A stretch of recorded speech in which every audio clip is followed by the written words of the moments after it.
నాయకుడు, ముఖ్యంగా SC ST BC minority వర్గాల ఆశా జ్యోతి అన్న దానం నాగేంద్ర గారికి, అదేవిధంగా వేదిక ఉన్న పెద్దలు వాజీద్ భాయ్ గారికి, కల్పనమ్మ గారికి, గుర్రం శంకర్ అన్న గారికి, గుర్రం చంద్రకళమ్మ గారికి, అనిల్ అన్న గారికి, భాస్కర్ గారికి, తిరుపతి గారికి, సుబ్రహ్మణ్యం గారికి, సీతన్న గారికి, జఫీర్ భాయ్ గారికి, భూషణ్ అన్న గారికి, అంజీ యాదవ్ గారికి, జోహర్ భాయ్ గారికి, జకీర్ భాయ్ గారికి, సీనన్న గారికి, విజయ్ యాదవ్ గారికి, సురేష్ గారికి, మదన్ గారికి, సురేష్ గారికి, నరసింహన్న గారికి, బ్లాక్ అధ్యక్షుడు విడి కృష్ణ గారికి, అఖిల్ గారికి, నాగభూషణ గారికి, గౌరిక గారికి, రాజన్న గారికి, లోకేశ్వర గారికి, సత్యనారాయణ గారికి, చంద్రకళమ్మ, మధుమతి అమ్మ గారికి, మధుమతమ్మ గారికి, అశ్విన్ గారికి, మళ్ళీ ప్రభులన్న గారికి, సురేష్ అన్న గారికి, అంజయ్ గారికి, మహిళా అధ్యక్షుడు అమితమ్మ గారికి, మోహిత్ గారికి, అభిషేక్ గారికి, రాప్సార్ గారికి, యాదగిరన్న గారికి, క్షమించాలి బ్రూస్ గారికి, సమీర్ గారికి, అందరికీ కూడా దిలావర్ ఎస్ఏ విక్కీ గారికి, అందరికీ రమేష్ గారికి క్షమించాలి. పేరు పేరున మధు అందరికీ కూడా పేరు పేరున నమస్కారం చేసేస్తున్నా. ముఖ్యంగా నా మీడియా పెద్దలందరికీ కూడా మధుమధుమ అన్న కృష్ణవేణమ్మ గారికి, సీనన్న గారికి అందరికీ కూడా నమస్కారం తెలియజేస్తున్నా. మరి ఇక్కడికి వచ్చేసిన బూత్ నాయకులకు, కాంగ్రెస్ లీడర్లకు మీరందరికీ కూడా ఒకే ఒక మాట చెప్తున్నా. ఈరోజు మీ అందరి ముందు ఒక రాజ్యసభ సభ్యుడిగా నిలబడ్డారంటే అది మీరు అందరి కృషి వల్లనే కూడా ఈ సందర్భంగా ఇప్పుడే నాగేంద్రతో చెప్తుండే, భారతదేశ చరిత్రలో కన్యాకుమారి నుంచి కశ్మీర్ వరకు కాంగ్రెస్ పార్టీ చరిత్రలో ఒక్క రూపాయి అంటే ఒక్క పైసా ఉంటే అప్పుడు ఆ పైసా లేకుండా నన్ను రాజ్యసభ పంపించిన మన దేవుడు రాహుల్ గాంధీ గారికి, మల్లికార్జున ఖర్గే గారికి, కేసీ వేణుగోపాల్ గారికి, సోనియా గాంధీ గారికి, ప్రియాంక గాంధీ గారికి, మరి ముఖ్యంగా మన ప్రియతమ ముఖ్యమంత్రి రేవంత్ అన్న గారికి మన అందరి తరఫున కృతజ్ఞతలు తెలియజేసిన విషయాలు కూడా ఒకసారి ఈ సందర్భంగా మీ అందరికీ కూడా తెలియజేస్తాను. రాష్ట్రంలో, దేశంలో ఎలక్షన్స్ జరుగుతున్నాయి. 4.5 నెలల కింద ఎలక్షన్ జరిగినాయి. ఆ రోజు కూడా ఎవరు నమ్మలేడు, కాంగ్రెస్ పార్టీ గెలుస్తుందని ఎవరు నమ్మలేడు. ఎవరు చూసినా కూడా కాంగ్రెస్ పార్టీ పని అయిపోయింది, కాంగ్రెస్ పార్టీగా జీవితంలో తెలంగాణ రాదనుకున్నారు. కానీ ఒక నాయకుడు నమ్మిండు. ఆ నాయకుడు వెనుక మేమందరం అడుగులు వేసి నడిచినాము. అదే మన ప్రియతమ ముఖ్యమంత్రి రేవంత్ రెడ్డి గారు అనే విషయాన్ని కూడా ఒకసారి సందర్భంగా చేస్తున్నాను. అన్న, హుషీరాబాద్ చరిత్ర నాకన్నా ఎక్కువ మీకు తెలుసు. మీరు హైదరాబాద్ నగరానికి కొత్త కాదు. హైదరాబాద్ నగరంలో నేను పుట్టి పెరిగినా కూడా నేను నా కళ్ళతో చూసిన చరిత్రని ఒకసారి మీ అందరికీ చెప్తాను. 25 సంవత్సరాల కింద నాన్నగారు నగర అధ్యక్షుడు ఉన్నప్పుడు నగరంలో అనేక కార్యక్రమంలో ఆనాడు మన దానం నాగేంద్రన్న ఆసిఫ్ నగర్ నియోజకవర్గం ఎమ్మెల్యే ఉండే. ఆనాడు కూడా కాంగ్రెస్ పార్టీ హైదరాబాద్ నగరంలో ఎక్కడ లేకుండే. కేవలం ఏకైక ఎమ్మెల్యే మన దానం నాగేంద్రన్న విషయాన్ని ఆ రోజులలో నాన్నగారు కాంగ్రెస్ పార్టీ అధ్యక్షుడుగా అనేక కార్యక్రమాలు చేసిండు, అనేక కష్టపడ్డారు. ఆ రోజులలో కష్టపడటం అంటే ఇంత అంత కాదు. ఈ రోజు టెక్నాలజీ పెరిగింది, ఈ రోజు కమ్యూనికేషన్ పెరిగింది, ఈ రోజు వాట్సాప్లు వచ్చినాయి, ఈ రోజు సోషల్ మీడియా వచ్చింది. ఆ రోజులలో ఒక ప్రోగ్రామ్ చేసినామంటే ఆ ప్రోగ్రామ్ ఫోటో తీసి ఆ ఫోటో మళ్ళీ ల్యాబ్కి వెళ్ళి కడిగి ఆ ఫోటోని మళ్ళీ ప్రతి ఒక్క ఈనాడు ప్రెస్, ఆంధ్రజ్యోతి ప్రెస్, ఇవన్నీ ప్రెస్ కి ఒక్కొక్క ప్రెస్ కి పోయి ఇచ్చిన రోజులు కూడా నేను చూసిన విషయాన్ని ఒకసారి ఈ సందర్భంగా మీ అందరికీ తెలియజేస్తున్నాను. నాన్నగారు కావచ్చు, నాగేంద్రన్న కావచ్చు, హైదరాబాద్ నగరం ఏమాఏపీ నాయకులు ఉండే. ఆ రోజులలో స్వర్గీయ పి జనార్దన్ రెడ్డి గారు కావచ్చు, సరోజిని పుల్లారెడ్డి గారు కావచ్చు, నేదురుమల్లి జనార్దన్ రెడ్డి గారు కావచ్చు, అదేవిధంగా బి హనుమంతరావు గారు కావచ్చు, వాళ్ళందరికన్నా జూనియర్ నాయకులు ఆ రోజులలో ఎవరంటే అది నాగేంద్రన్న, అంజన్ కుమార్ అందరి విషయాన్ని కూడా ఈ సందర్భంగా మీ అందరికీ తెలిసిన. వీళ్ళిద్దరు కూడా ఆ రోజులలో కూడా ఎవరి పొలిటికల్ గాడ్ ఫాదర్ లేకుండా కూడా అందరూ కూడా కష్టపడి కృషి చేసి వచ్చిన వ్యక్తుల విషయం కూడా ఈ సందర్భంగా మీ అందరికీ తెలిసిన. ఈ విషయం ఎందుకు చెప్తున్నానంటే ఈ రోజు చాలా మంది నాయకులు కష్టపడడానికి సిగ్గుపడుతున్నారు. ఈ రోజు నాయకులందరూ కూడా మాకు ఎవరైనా నాయకుడు ఉంటే చాలు ఆయననే మొత్తం తీసుకుంటారనే విషయాన్ని కూడా ఈ రోజు అందరూ ఎందుకో ఒక ఆశతో చూస్తున్నారు. నేనే దానికి ఒక ఉదాహరణ. 20 సంవత్సరాల నుంచి ఎలాంటి ఎక్స్పెక్టేషన్స్ లేకుండా కాంగ్రెస్ పార్టీకి ఒక సైనికుడుగా, కాంగ్రెస్ పార్టీకి ఒక కార్యకర్తగా ఎక్కడ ఏ ప్రాంతానికి వెళ్ళినా ఏ సమయం వచ్చినా కూడా ఒక సామాన్య కార్యకర్తగా పనిచేసిన నన్ను ఈ రోజు రాజ్యసభ పంపించాలంటే అందరూ కాంగ్రెస్ కార్యకర్తకు ఉన్న బలం అనే విషయాన్ని కూడా ఈ సందర్భంగా మీ అందరికీ కూడా తెలుస్తున్నాను. ఈ రోజు గడిచిన 10 సంవత్సరాలు మనం అందరం కష్టపడ్డాం.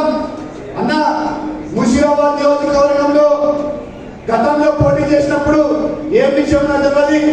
2018లో పోటీ చేసినప్పుడు అందరం కష్టపడ్డాం. ప్రతి ఒక్కరు పూర్తిలో కష్టపడ్డారు. అనుకోని పరిస్థితిలో నేను ఓటమి చేసిన ఓటమి అయిన విషయాలు ఒకసారి తెలుసు, అందరికీ తెలుసు. కానీ ఇదే ముషీరాబాద్ నియోజకవర్గంలో ఉన్న పూర్తి వర్కర్స్ అందరూ కూడా తిరిగి తెల్లారి నుంచి కూడా ప్రజల సేవలో ఉన్నామనే విషయాన్ని కూడా ఈ సందర్భంగా మీ అందరికీ తెలుస్తున్నాను. మీ అందరికీ తెలుసు, ఇక్కడ కూర్చున్న మీ అందరికీ తెలుసు, వేదిక మీ అందరికీ తెలుసు ఏ విధంగా మీ అందరినీ కూడా నేను ఇబ్బంది పెట్టినా, ఎన్నిసార్లు ఫోన్ చేసినా, ఎన్నిసార్లు ఇబ్బంది పెట్టినా అన్న ఒక్కొక్కరు ఫోన్ చేసి 10 మందిని తీసుకెళ్ళాలి, 20 మందిని తీసుకెళ్ళాలి, వీలైతే ఒక్కొక్కరు రామని కూడా చెప్పిన రోజులు ఉన్నాయనే విషయాన్ని కూడా ఈ సందర్భంగా మీ అందరికీ చెప్తున్నాను. ఈ రోజు ఈ విషయం ఎందుకు చెప్తున్నానంటే 10 సంవత్సరాలు ఏ జెండాలైతే నమ్మినామో, ఏ జెండాలైతే ఇలా వచ్చినారో ఆ జెండాని కింద పడలేకుండా కాంగ్రెస్ కార్యకర్తలు కాపాడిన విషయంగా నేను స్వయంగా 20 సంవత్సరాల నుంచి నాగేంద్రన్న మేలుగా పోటీ చేసినప్పుడు కష్టపడ్డాం. నాగేంద్రన్న నగరంలో ఎంతో మందికి ఆ రోజుల్లో కల్పనమ్మ కావచ్చు, వాజ్పేయి కావచ్చు, ఎంతో మంది కార్పొరేటర్ చేతుల్లో నాగేంద్రన్న అంజన్ కుమార్ యాదవ్ గారు ఎంతో కృషి చేసిన విషయాన్ని కూడా ఈ సందర్భంగా మీ అందరికీ తెలుస్తున్నాను. ఈ విషయం ఎందుకు చెప్తున్నానంటే చాలా మంది చరిత్ర తెలియదు. చాలా మంది నాలాంటి నా ఏజ్ గ్రూపులకు నాగేంద్రన్న కావచ్చు, అంజన్ కుమార్ యాదవ్ కావచ్చు, వాళ్ళ నగరంలో చేసిన సేవలు చాలా మందికి తెలియదు. అది తెలియాలంటే ఒకసారి 20 సంవత్సరాల చరిత్ర మీరు అందరూ కూడా తెలుసుకోవాల్సిన అవసరం ఉంది. ఆ రోజులలో టీడీపీ హయాంలో చంద్రబాబు నాయుడు వ్యతిరేకంగా పోటీ చేసి, వ్యతిరేకంగా పోరాటం చేసి కాంగ్రెస్ పార్టీ అధికారంలో తీసుకొచ్చిందంటే ఇదే నాయకుల విషయాన్ని కూడా ఈ సందర్భంగా మీ అందరికీ తెలుస్తున్నాను. ఈ రోజు మొన్న టీఆర్ఎస్ పార్టీ అధికారంలో వచ్చి అనేక సందర్భాల్లో మన కాంగ్రెస్ పార్టీ నాయకులను ఇబ్బంది పెట్టడానికి ప్రయత్నం చేసింది. కానీ మీరందరూ నిజమైన కార్యకర్తలు, మీరే నిజమైన కాంగ్రెస్ సేవకులు అనే విషయాన్ని కూడా ఈ సందర్భంగా తెలుస్తున్నాము. ఎందుకు చెప్తున్నానంటే మనం ఏ విధంగా కష్టపడ్డాం. ఒకవైపు మనం చూస్తుంటే కాంగ్రెస్ పార్టీ రాజకీయం మనకు కూడా ఎంతో మంది చెప్పి ఏ విధంగా నరేంద్ర మోడీ అబద్ధాలు చెప్పి దాన్ని నిజంగా మార్చిందో అదే విధంగా ప్రజలందరూ కూడా తెలంగాణ ప్రజలు కావచ్చు, ముఖ్యంగా టీఆర్ఎస్ నాయకులు కావచ్చు, కాంగ్రెస్ పార్టీ రాదు అని మనం ఒక సైకలాజికల్ గా దాన్ని నిజం చేసే విధంగా ప్రయత్నం చేశారు. కానీ మీరు ఎవరు కూడా ఉండలేరు. మీరందరూ కూడా కష్టపడ్డారు. సరే హైదరాబాద్ నగరంలో కాంగ్రెస్ పార్టీ రాకుండొచ్చు, కానీ తెలంగాణ గడ్డ మీద కాంగ్రెస్ జెండాను వేసిన విషయాన్ని కూడా ఒకసారి ఇప్పుడు సమయం ఆసన్నమైంది. రేపు రాబోయే కార్పొరేషన్ ఎలక్షన్స్ రాబోతున్నాయి. దానికన్నా ముందు మన ప్రియతమ అభ్యర్థి, మన నాయకుడు దానం నాగేంద్రన్న గారిని సికింద్రాబాద్ పార్లమెంట్ భారీ మెజారిటీతో పంపించాల్సిన బాధ్యత కూడా ముషీరాబాద్ కాన్స్టిట్యూన్సీ తరఫున మేమందరం తీసుకుంటామనే విషయాన్ని కూడా ఈ సందర్భంగా తెలియజేస్తున్నాను. अगर आप लोग सही में भी तैयार है तो आप लोग आज से कसम खाइए, पिछले जो गलतियां हुए आप लोग को मालूम है क्या मैं डिवीजन प्रेसिडेंट से, ब्लॉक प्रेसिडेंट से कितने बार मैंने आप लोग को फोन किया, बूथ कमेटियों को लेके कितने बार आप लोग को रिक्वेस्ट किया हूं मैं, कितने बार घर को आया, कितने बार आप लोगों से मैं कोशिश करा कि बूथ कमेटी मजबूत बनाने की। ठीक है, हमारे में भी थोड़ी कामयाब रह गए होंगे, लेकिन अभी समय आ चुका है। आज जंग सीधा है, आप कोई भी कंफ्यूज होने की जरूरत नहीं है। पिछली इलेक्शंस में थोड़े लोग सोचे टीआरएस को डाल देंगे, थोड़े लोग सोचे बीजेपी को डाल देंगे। आज सीधा टक्कर है। आज टक्कर टीआरएस से नहीं है, आज टक्कर नरेंद्र मोदी को दिल्ली से गली को बिठाना है, वापस गुजरात को बिठाना है तो तैयार रहिए। आने वाले 13 तारीख के दिन हमारे नागेंद्र को मुशीराबाद से 2018 में हमारे 35,000 वोट आए, परसों के इलेक्शन में 37,000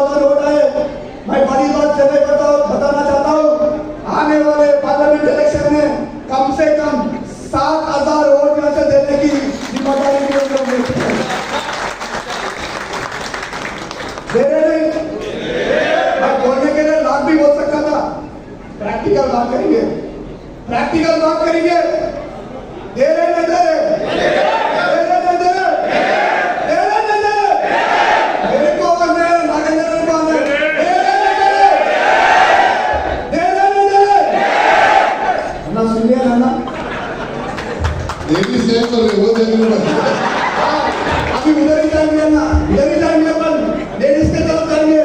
यहाँ पे जो लेडीज बैठे ना ना, ये महालक्ष्मी हमारे, ये महालक्ष्मी हमारे। पिछले इलेक्शन के अंदर लगभग 20 महालक्ष्मी सभा किए हैं हम लोग। एक सभा में कम से कम 2000 महिलाओं के साथ हम लोग सभा किए थे। आज पूरा उनका आशीर्वाद हमें, हमारे मुर्शिदाबाद के, हमारे जो बहने, हमारे मुर्शिदाबाद के जो महालक्ष्मी है ना, बोलते नहीं करके दिखाते। प्रियतम नायकुడు आपका उभरतावा नेता గౌరవనీయులు పెద్దలు గౌరీశేఖర్ అన్న గారు, భూషణ్ గారు, అఖిల్భాయ్ గారు, ఇక్కడ ఉన్నటువంటి డివిజన్ అధ్యక్షుడు, గాంధీనగర్ డివిజన్ అధ్యక్షుడు అభిషేక్ ఎరడి గారు, కవాడిగూడ అధ్యక్షుడు భాస్కర్ గారు, బోలక్పూర జఫరుద్దీన్ గారు, రామ్నగర్ జహీర్ హుసేన్ గారు, మషీరాబాద్ శ్రీనివాస్ యాదవ్ గారు, అడ్డిక్మేట్ తిరుమల రావు గారు, మహిళా కాంగ్రెస్ నాయకులు కవిత గారు, యూత్ కాంగ్రెస్ వెంకట్ గారు, మాజీ కార్పొరేటర్స్, వేదిక మీద ఉన్నటువంటి సీనియర్ చాలా మందితో నాకు సుపరిచితము. అదృష్టం సాధు ఈ యొక్క మషీరాబాద్ నియోజకవర్గం నాకేం కొత్తగా. అంజన్ కుమార్ యాదవ్ గారు పార్లమెంట్ సభ్యులుగా పోటీ చేస్తున్నప్పుడు ఇక్కడ ప్రచారం చేయడం జరిగింది. అదేవిధంగా టి మనమ్మ అంజయ్య గారు పోటీ చేసినప్పుడు 2 సార్లు ఇక్కడ ఉన్నటువంటి వేదిక మీద ఉన్నటువంటి పెద్దలందరి యొక్క సహకారంతో ఇక్కడే నేను సుమారు 1 నెల ఇక్కడే క్యాంప్ వేసి ఇక్కడే హోటల్లో వండుకొని, నేను అంజన్ కుమార్ యాదవ్ గారు ముఖ్యులు గారు ఇక్కడే హోటల్లో వండుకొని మరీ ఇక్కడ నుంచి 2 సార్లు మనం గెలిపించాం. అది మషీరాబాద్ యొక్క చరిత్ర సందర్భంగా తెలియజేస్తా ఉన్నాం. ఇక మిగతా విషయాలు చెప్పాలంటే అన్ని విషయాలు అనిల్కి మొన్ననే చెప్పారు, నువ్వు ముందు మాట్లాడకపోయి ఇక నాకు ఏం మిగులుతలేదని చెప్తాడు.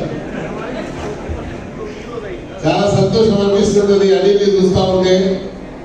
మేము కూడా యువజన కాంగ్రెస్ లో ఎన్ఐసిలో పనిచేసినప్పుడు కార్మిక నాయకులు ఇక్కడ అంజిరెడ్డి గారు ఉన్నారు, మా కృష్ణ గారు ఉన్నారు, గాంధీనగర్ కృష్ణ గారు, ఎస్టీ నాయకులు, మన ఇంకో పెద్ద మా సీనియర్ నాయకులు, మా వారు నా ఎంబర్ తిరిగారు, సుబ్రహ్మణ్యం గారు. మేము అప్పుడు చూస్తా ఉంటే యూత్ కాంగ్రెస్ లో అనిల్ చెప్పినట్టుగా మేము యూత్ కాంగ్రెస్ లో పనిచేయాలంటే జెండా కట్టాలి, బ్యానర్ పెట్టాలి. ఇప్పుడు బ్యానర్ నేను ఇంట్లో ఉండి చెప్తే, లేకపోతే అనిల్ ఇంట్లో ఉండి చెప్తే, అరవింద్ చెప్తే 1 నిమిషంలో ఇంత పెద్ద ఫ్లెక్సీ వచ్చేసింది ఇక్కడ.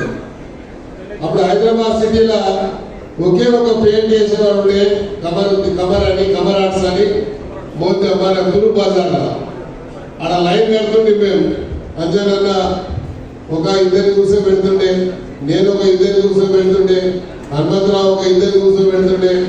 అట్లా లీడర్లు అందరూ పెయింటింగ్ వేయడానికి ఆడ ఫస్ట్ ఓడిపోతే ఆడికే పెయింటింగ్ చేస్తుండే. నేనేం చేస్తుంటే పొద్దున్నే వెళ్ళిపోతుండే వారి ఇంటికి. ఆ నీళ్ళు ఏడా మన हबीब नगर में उड़े खबर कोई करा मेरा पहला काम करके दे दो वही मैं लगाना एयरपोर्ट पे झंडे अंजना పోయి ఆడ కూర్చుంటుండే అంజనా చేపిస్తుండే. ఇప్పుడు అంతా ఇన్స్టెంట్ అయిపోయింది. ఎట్లా అంటే కూర్చున్న దగ్గర అంటే అయిపోతున్నది. ప్రోగ్రామ్ అయిన తర్వాత అనిల్ చెప్పినట్టు అన్ని ప్రెస్లకు పోయి మనమే ఫోటో తీసుకొని ఇస్తే పేపర్లో పడుతుంది. పేపర్లో వాడకుండా వాళ్ళని కూడా గుర్తుపట్టడాన్ని మేము పోయి పేపర్లలో ఇచ్చుకుంటాం. కానీ ఇప్పుడు పరిస్థితి అలా లేదు. ఎందుకు చెప్తా ఉన్నామంటే నిజంగా చెప్పాలంటే ఇప్పుడున్న కార్యకర్తలు అదృష్టవంతులు. మీకు అన్ని ఇన్స్టెంట్గా జెండా కావాలంటే మేము కొనుక్కుంటుంది, కండువ కావాలంటే కొనుక్కుంటుంది, టోపీ కావాలన్నా కొనుక్కుంటుంది. ఇప్పుడు మీకు అన్ని పార్టీయే ఇస్తున్నది. మీరు చేయాల్సింది ఏంటిగా బూత్ కమిటీ సాలిడ్గా ఉండాలి. బూత్ కమిటీ గురించి చెప్పారు. పార్టీ పాలసీస్ అన్ని తర్వాత చెప్తారు. కార్యకర్తలు ఎందుకు ఓవర్ కాన్ఫిడెన్స్ ఉంటారు. నేను మొన్న ఎలక్షన్స్ లో కొట్లాడినప్పుడు ప్రచారంలో చూశాను. ఇదే బహిరంగ సభ ఇక్కడ ఏర్పాటు చేస్తే ఫుల్ వర్షం వస్తుంది. ఫుల్ వర్షంలో కూడా రోడ్డు మొత్తం బ్లాక్ అయి ఉన్నది. పబ్లిక్ ఫుల్ పబ్లిక్ ఉంది. వర్షంలో కూడా పబ్లిక్ జరగకుంటే నేను అనుకున్నాను అంజన్ ఆయన గెలిచిపోతాడు. గెలిచిపోతే సర్వేలు అప్పటికే వచ్చేసాయి, చాలా వస్తున్నది. రేవంత్ రెడ్డి గారు ముఖ్యమంత్రి అవుతారంటే మీరందరూ కష్టపడుంటే ఇవాళ హనుమంతన్న హోమ్ మినిస్టర్ అయినాడు, మన రేవంత్ అన్న ముఖ్యమంత్రి అయినాడు, హనుమంతన్న హోమ్ మినిస్టర్ అయినాడు. మనం ఏం చేస్తాము, చేతులు కాలేక ఆమె మరి కాదన్న డివిజన్లో చేసి అయిపోయేది, వీళ్ళు పని చేసి అయిపోయింది. ఇప్పుడే చెప్తుండు గౌరీ అన్న, బూత్ల కాడ తిరిగితే టేబుల్ ఉండేది, పొద్దున్నే టేబుల్ వేసేస్తారు, ఆడ బ్యానర్ పెడతారు, గాయపడతారు. ఎట్లా గెలుస్తారు మన క్యాండిడేట్? లాస్ట్ టైం అనిల్ కష్టపడ్డాడు, చాలా కష్టపడి అనిల్ కూడా బార్డర్ దాకా వచ్చి సెకండ్ ప్లేస్ వచ్చి ఓడిపోయాడు. కానీ సార్ అన్నారు అంజనన్న చాలా అవకాశాలు ఉన్నాయి. ఏ సర్వే చూసినా అంజన్ కుమార్ యాదవ్ సింపతి ఉంది, బాగా పనిచేసినాడు. ఇప్పుడు అన్ని చెప్పినట్టుగా వీధిన ఎంపీగా నేను చూసిన దాంట్లో రాజ్యసభ సభ్యులు కానీ పార్లమెంట్ సభ్యులు కానీ సికింద్రాబాద్ పార్లమెంట్ లో గల్లీ అంజనన్న పోని గల్లీ ఉండదని ఈ సందర్భంగా నేను మనం చేస్తాం.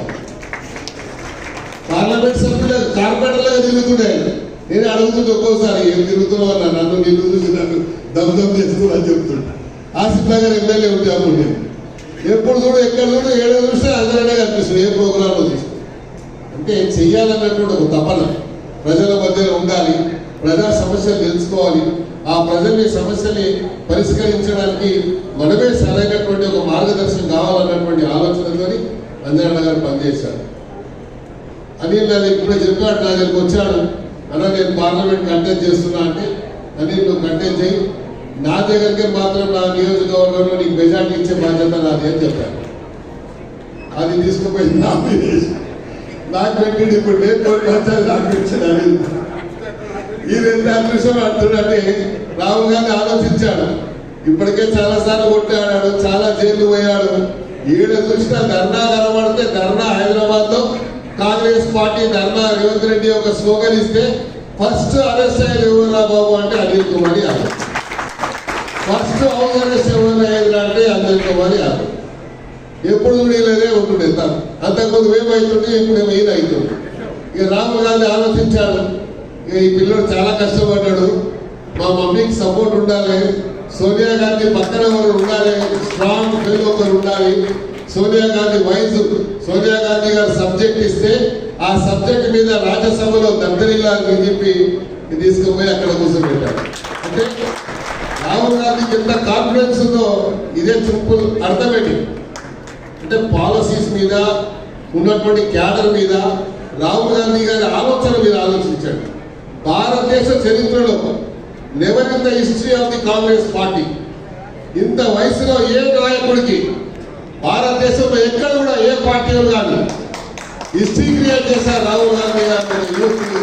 రాజ్యసభ సభ్యుడు అంటే ఏం సంకేతం పంపించాడు రాహుల్ గాంధీ గారు?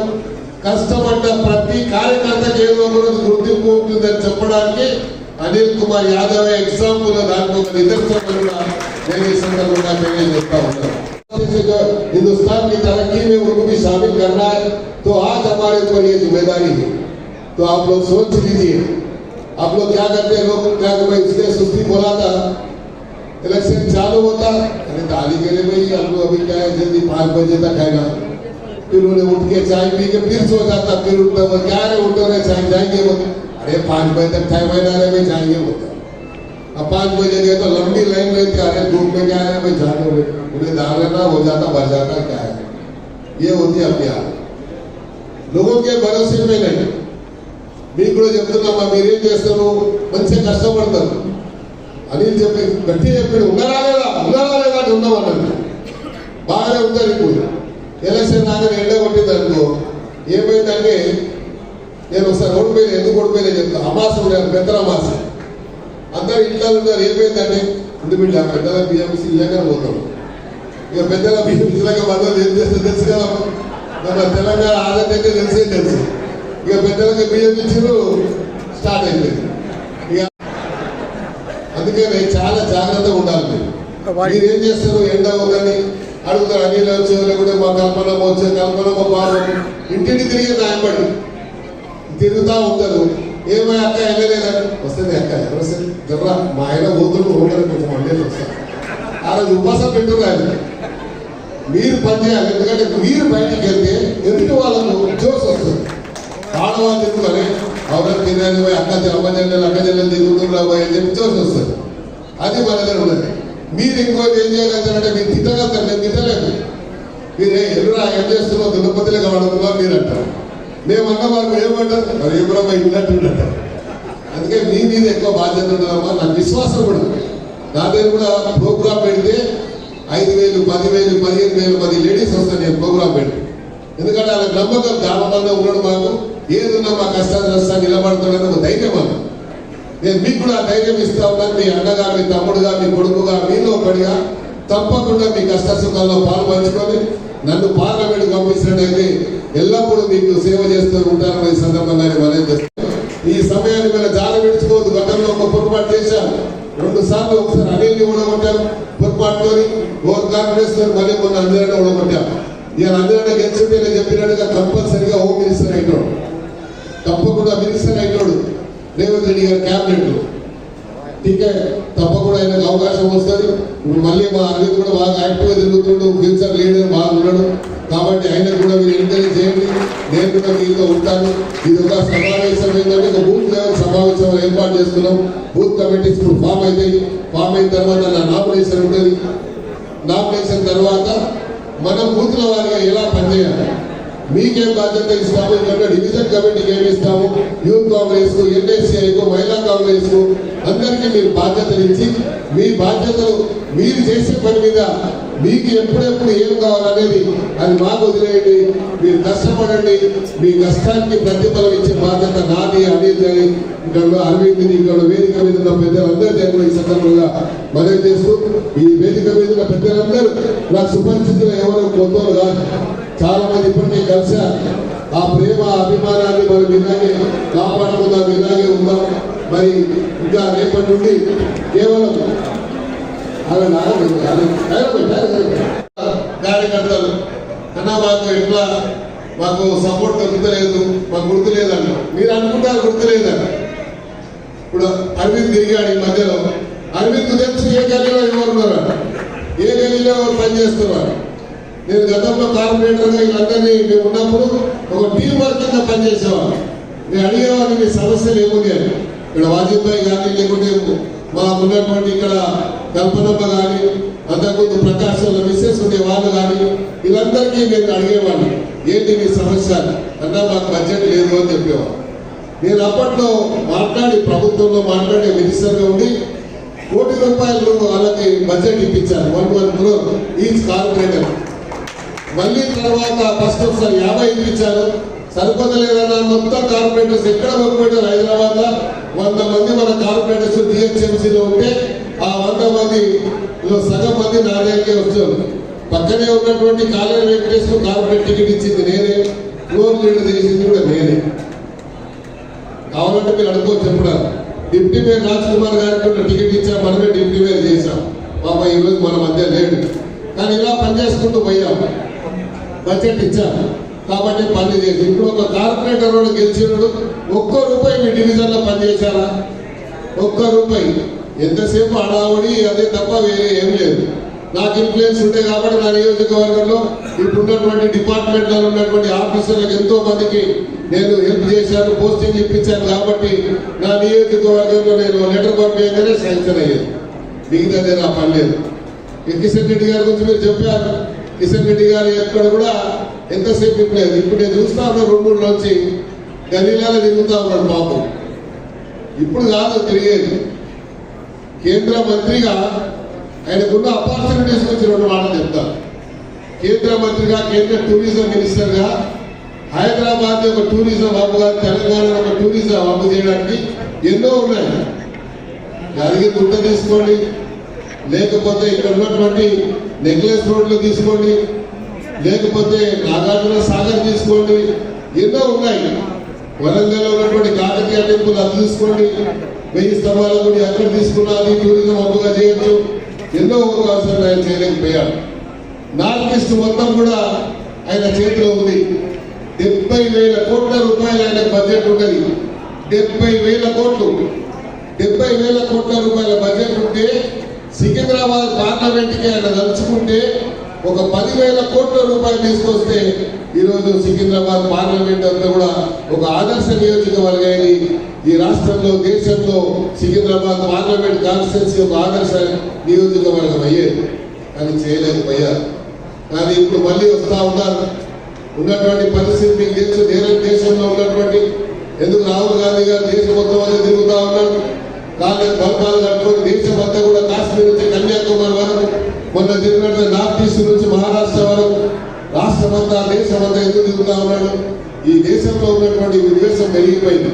హిందూ ముస్లింల మధ్యలో ఉన్నటువంటి ఐక్యత రోజు రోజుకు ఇంకా ద్వేషం పెరిగిపోయి హిందువులు ముస్లింలు మళ్ళీ కొట్లాడేటువంటి ప్రమాదం ఉన్నది. కాబట్టి నఫరత్ చోడో मोहब्बत बढ़ाओ అని చెప్పేసి ఒక కార్యక్రమం తీసుకొని నఫరత్ కి దునియా మే మొహబ్బత్ కా దుకాన్ ఖోలేంగే అని రాహుల్ గాంధీ గారు తీసుకున్నటువంటి ఈ కార్యక్రమం దేశమంతా కూడా ఈ రోజు ఎంతో ఆకర్షితంగా చూస్తూ ఉన్నది. కూర్చున్న వాళ్ళు ఇది జాగ్రత్త వినాలి. మీరు తర్వాత ఇంటికి పోయి మంచిగా మాట్లాడండి, కానీ ఇది జాగ్రత్త వినాలి. ఇందిరమ్మ కమిటీస్ అంటే ఈ కమిటీస్ ప్రముఖమైనటువంటి పాత్ర పోషించబోతున్నాయి. ఈ కమిటీస్ ద్వారా ఏవైతే స్కీమ్స్ ఉన్నాయో 5 నయా గ్యారంటీ కానీ, గౌరవ ముఖ్యమంత్రి గారు ఇచ్చినటువంటి 6 గ్యారంటీలు కానీ, అర్హులైన కుటుంబాలని సెలెక్ట్ చేసేటువంటి ప్రక్రియ మీకు ఇచ్చారు ముఖ్యమంత్రి గారు. ఈ సందర్భంగా నేను మనవి చేస్తా ఉన్నాను. అర్థమైందా కదా? మనకి 6 గ్యారంటీలు ఇవ్వాలి అంటే ఒక రేషన్ కార్డు కావాలి తెలియదు. మీరు రికమెండేషన్ చేస్తేనే మన ప్రభుత్వం దగ్గరకు వస్తుంది, తర్వాత ప్రభుత్వం వాళ్ళకి ఇస్తుంది. ఎవరికైతే గ్యాస్ సిలిండర్ 400-500 ఇచ్చేటువంటి కార్యక్రమం ఉందో మీరు రికమెండ్ చేస్తేనే ఆ గ్యాస్ సిలిండర్ వస్తుంది. ఎవరికైనా ఇల్లు లేదు, ఇళ్ల స్థలం ఉంది, ఇళ్ళ చోట ఇళ్ల స్థలం ఇస్తారు. ఇల్లు లేని వారికి డబుల్ బెడ్రూమ్ ఇల్లు ఇచ్చేటువంటి కార్యక్రమం కానీ ఇప్పుడు నా నియోజకవర్గంలో ఖైరతాబాద్ లో కావాల్సినంత ప్రభుత్వ స్థలం ఉంది. మన క్యాపిటల్ సిటీ అయినటువంటి ఢిల్లీలో జరిగినటువంటి రైతు వేదిక, రైతు సదస్సులు, రైతు యొక్క ఆందోళన చూసినట్టయితే రాహుల్ గాంధీ గారు ఎంతో చెల్లించిపోయారు. ఎందుకు మీరు రైతుల మీద ఫైలింగ్ చేస్తా ఉన్నారు? రైతులకు హక్కు లేదా? ఈ దేశానికి మనం ఏం చెప్తాము? ఎప్పుడు చూడ కూడా 2 మాటలు చెప్తా ఉంటాం. ఈ దేశానికి రైతు వెన్నుముక్క అని చెప్తాం. కానీ ఆ వెన్నుముక్కనే వెళ్ళిపోతే ఈ దేశం ఎలా అభివృద్ధి జరుగుతుందని, భారతదేశాన్ని ఎంతో అభివృద్ధి చేయాలన్నటువంటి సంకల్పంతో సోనియా గాంధీ గారి త్యాగం కానీ, రాజీవ్ గాంధీ గారి త్యాగం కానీ, ఇందిరాగాంధీ గారి త్యాగాలు కానీ, మన ప్రియాంక గాంధీ గారి స్పీచ్ ఇస్తే నిజంగా ఎంతో ఆవేదన, ఎంతో బాగుంది అనుకునేయాలి మనం. ఎందుకంటే ఆమె చెప్పేది మా కుటుంబం అంతా కూడా త్యాగాలతో పునాదిల మీద నిలబడినటువంటి కుటుంబము సోనియా గాంధీ గారి కుటుంబం. భారతదేశ చరిత్రలో ఏ కుటుంబం కూడా త్యాగాలు చేయలేదు. అవకాశం వచ్చి రాహుల్ గాంధీ గారికి 2 సార్లు ప్రధానమంత్రి అయ్యేటువంటి అవకాశం ఉందా? రాహుల్ గాంధీ గారిని ప్రధానమంత్రి వద్దన్నారు. సోనియా గాంధీ గారికి వచ్చినా కూడా సోనియా గాంధీ గారు వద్దన్నారు. ఎందుకన్నారంటే ఈ దేశం యొక్క ఆర్థిక పరిస్థితి బాగలేదు, రిసెషన్ అంతా కూడా ప్రపంచం అంతా రిసెషన్ వచ్చి భారతదేశం ప్రపంచం అంతా కూడా ఆర్థిక మాన్యంతో కూలిపోయి ఎన్నో ఇబ్బందులకు గురవుతున్నటువంటి ఈ తరుణంలో భారతదేశాన్ని మళ్ళీ ఒక గడులు పెట్టాలి, భారతదేశం యొక్క ఆర్థిక పరిస్థితిని బాగా చేయాలన్న ఆలోచనతో ఒక ఆర్థికవేత్త. జై హింద్, జై కాంగ్రెస్.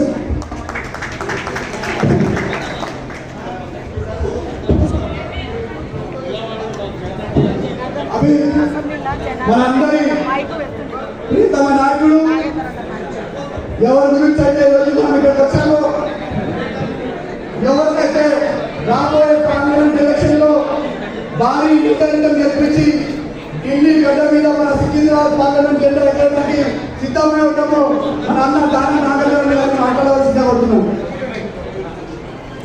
मुझे प्लीज थोड़ा राइट साइड पीछे हटो भाई, थोड़ा राइट साइड और लेफ्ट साइड थोड़ा రాజేయగలిగాడు. దేశం కాదు ప్రపంచం అంతా ఆలోచిస్తా ఉంది. రాహుల్ గాంధీ గారు నడుస్తున్నటువంటి తీరు కానీ, ప్రజలతో కలిసి మమైక్యమేవాడు కానీ, రైతు సమస్యలు ఉంటే కేవలం ఫార్మర్స్ యొక్క ఫీల్డ్లోకి వెళ్ళిపోయి, వాళ్ళ అగ్రికల్చర్ ఫీల్డ్లోకి వెళ్ళిపోయి అడిగాడు. అడిగి వ్యవసాయంలో మీకు ఎంత ఆదాయం వస్తుంది, మినిమం సపోర్ట్ ప్రైస్ వస్తుందా లేదా, రాకపోవడానికి కారణం ఏంటి? మన దేశం